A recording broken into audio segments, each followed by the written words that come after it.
बातमी येते उद्धव ठाकरे यांच्या प्रखर टीकेसंदर्भातली। कारण गेल्या काही दिवसांमध्ये सातत्याने ज्या पद्धतीने उद्धव ठाकरे आणि विरोधी पक्ष खास करून महायुतीवर टीका करतात आणि त्याच अनुषंगाने आज उद्धव ठाकरेंनी टीका केलेली आहे। खास करून त्याचा महत्त्वाचा मुद्दा राहिला तो म्हणजे विरोधी पक्षनेतेपद। कारण अजूनही विरोधी पक्षनेतेपद हे रिक्त आणि त्यामुळेच उद्धव ठाकरे आता चांगले संतापलेत आणि त्यांनी हिवाळी अधिवेशनाआधी महायुती सरकारवर टीका केलेली आहे। राज्यातल्या नगरपालिका निवडणुकांवरून राजकीय वातावरण चांगलंच तापलंय। त्याचवेळी उद्धव ठाकरे देखील आक्रमक झाले। आज घेतलेल्या पत्रकार परिषदेत रोखठोक भूमिका घेत आतापर्यंत न मिळालेल्या विरोधी पक्षनेतेपदावरून ते आक्रमक झाले। वर्ष उलटलं तरी विधिमंडळाच्या दोन्ही सभागृहात विरोधी पक्षनेतेपद नाहीये, त्यामुळे उद्धव ठाकरेंनी आता थेट उपमुख्यमंत्रीपद रद्द करावं अशी मागणीच केली आहे।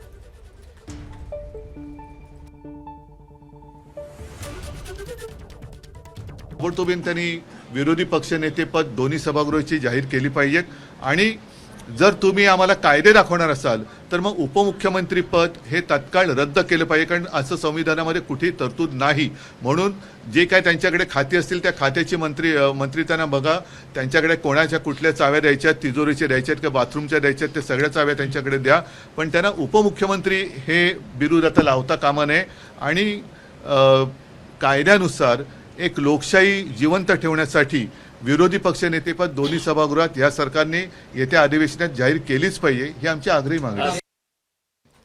तर या विरोधी पक्षनेतेपदावरून उद्धव ठाकरेंनी सरकारला टोला लगावलेला असतानाच उद्धव ठाकरेंचे एकेकाळचे सहकारी आणि सध्या शिंदेंच्या शिवसेनेत असलेले मंत्री संजय शिरसाट आणि त्यासोबतच भाजपचे मंत्री राधाकृष्ण विखे पाटील यांनी त्यांना प्रत्युत्तर दिलं। बघूया। मुळामध्ये उद्धव साहेबांना प्रशासन कसं चालवायचं हेच माहीत नाही।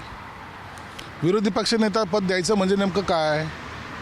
अहो, याचा एक कायदा आहे। राहिला उपमुख्यमंत्र्याचा प्रश्न तर तो आहे मुख्यमंत्र्याचा अधिकार, त्यांनी काय करावं हे तुम्ही सांगणारे कोण?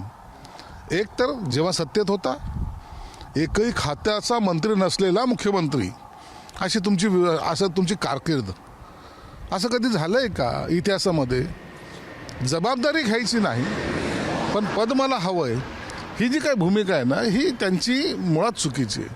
त्यांना एकनाथ शिंदे साहेब आजही ज्या पद्धतीने काम करतात ना ते आजही पाहावलं जात नाही। असे उद्धव ठाकरेंना काय वाटतं ते माझ्या दृष्टीने त्याला महत्त्व नाही आहे। त्यामुळं जर विरोधी पक्ष नेत्या इतके आमदार ते निवडून देऊ शकले नाही, त्याचं खरं त्यांनी आत्मपरीक्षण केलं पाहिजे।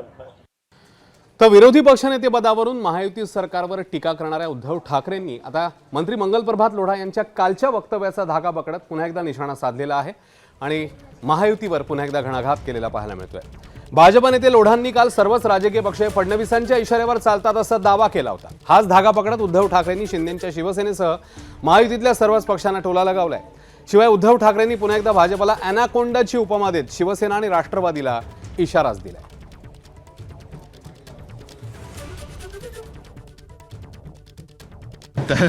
ते तिन्ही पक्षाचे नेते एकच आहेत।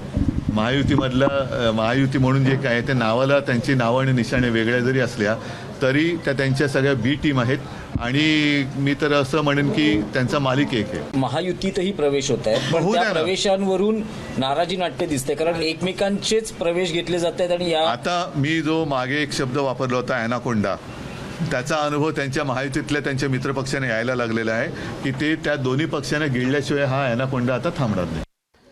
तर देवाभाऊंच्या इशाऱ्यावर सर्वच राजकीय पक्ष चालतात असं मंत्री मंगल प्रभात लोढांनी म्हटलं होतं, ज्यावर आता शिवसेनेने प्रतिक्रिया दिली आहे। मंत्री शंभूराज देसाई या संदर्भात काय म्हणतात बघूया।